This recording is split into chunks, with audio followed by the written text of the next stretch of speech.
aprendizaje sin memoria o se puede aprender sin memorizar? No todo estímulo, evento o experiencia se retiene en la memoria.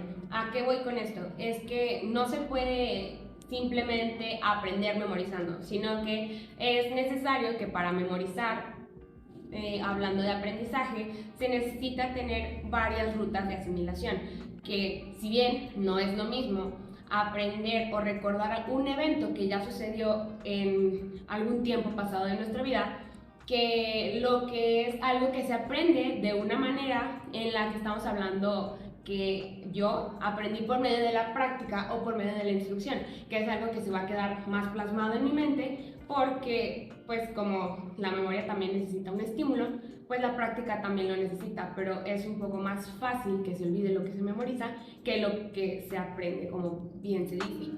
¿Qué requieres para que se desarrolle un aprendizaje significativo? Primero que nada necesitamos saber qué es un aprendizaje significativo.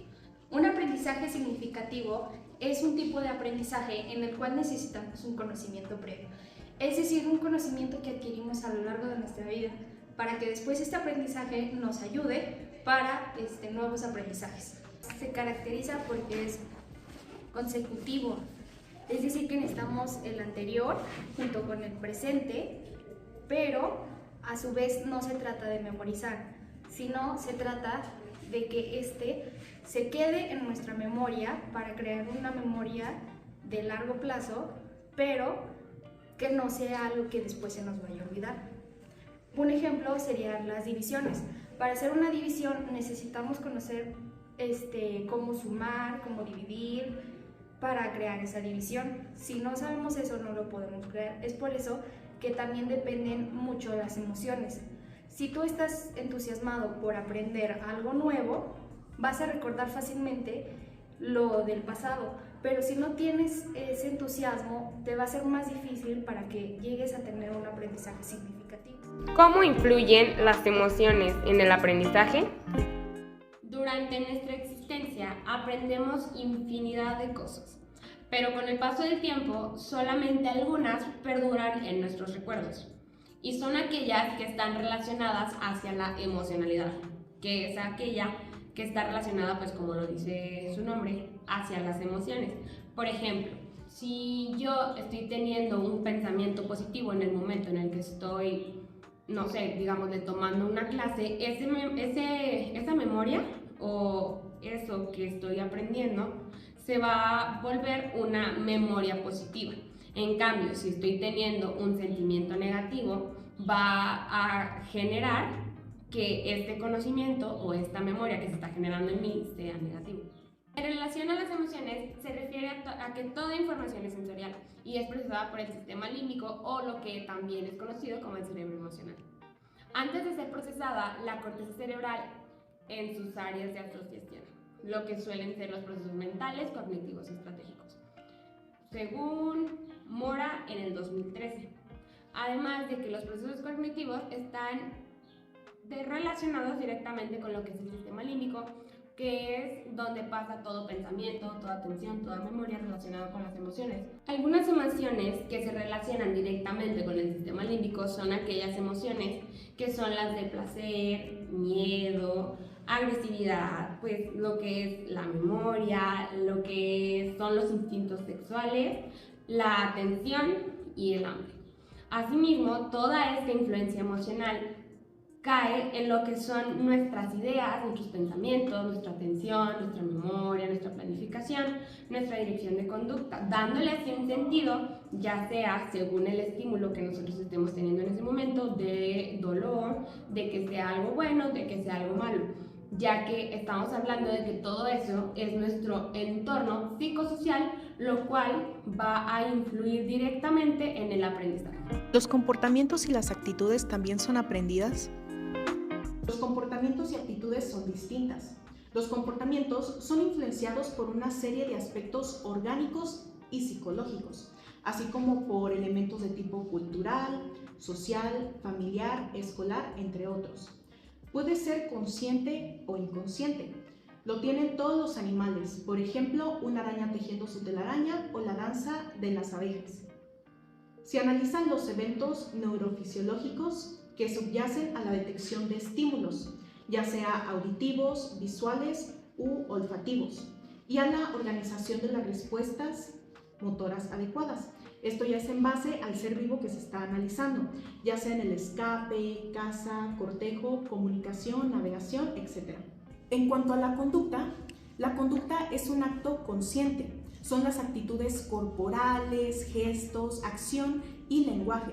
Son propias del ser humano, ya que incluyen nuestra capacidad cognitiva. ¿Qué es lo que desencadena y finaliza la conducta en cuestión? Hace referencia al control o motivación de la conducta y supone estudiar los factores tanto internos, por ejemplo, cambios en la concentración plasmática de determinadas hormonas, como externos, por ejemplo, los estímulos olfativos, visuales, etc. Un comportamiento aprendido es el que un organismo desarrolla como resultado de la experiencia. Un ejemplo es un perro tocando una campana para pedir comida. La conducta es cuando asocian dicha conducta a una respuesta o estímulo determinado. Por ejemplo, un niño cuando hace un berrinche y recibe atención. Ese niño asocia ese berrinche con recibir algo a cambio. De esta forma, pues ha aprendido que un tipo de conducta puede lograr esta respuesta. ¿Qué es la neurogénesis y qué importancia tiene para la memoria? La neurogénesis es un proceso mediante el cual el sistema nervioso crea nuevas neuronas. Este proceso ocurre a partir de células madre del cerebro.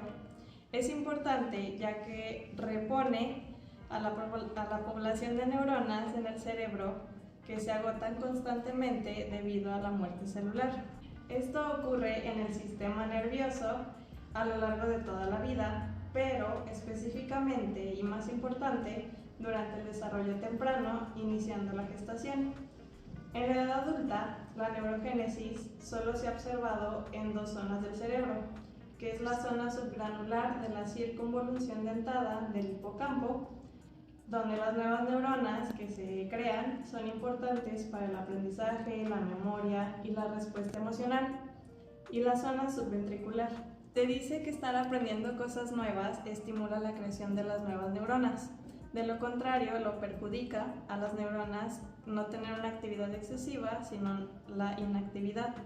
El alcohol, el tabaco, dormir mal y una dieta desequilibrada las destruye completamente. Un incremento en el número de las neuronas aumenta la capacidad de la memoria, disminuye la interferencia entre las memorias y agrega información temporal a estas. Entonces, la neurogénesis tiene una gran importancia para la memoria, ya que en mayor cantidad de neuronas nuevas podemos tener más almacenamiento de la memoria y convertirla en una memoria a mediano o largo plazo. ¿Cuál es la base fisiológica de la dislexia? Datos procedentes de los análisis de neuroimagen parecen indicar que una lectura fluida solo es posible si se produce una correcta interacción entre cuando menos 3 sistemas de procesamiento principales, localizados en el hemisferio cerebral izquierdo. El primero de dichos sistemas estaría situado en la porción ventral de la región occipitotemporal y estaría integrado por diversas áreas de circunvoluciones temporal medial y occipital medial. Esta región se conoce asimismo como el área visual de la forma de las palabras y recibe información procedente de las áreas del córtex extraestriado en ambos hemisferios, implicadas en el procesamiento de los estímulos puramente visuales relacionados con la forma escrita de las palabras.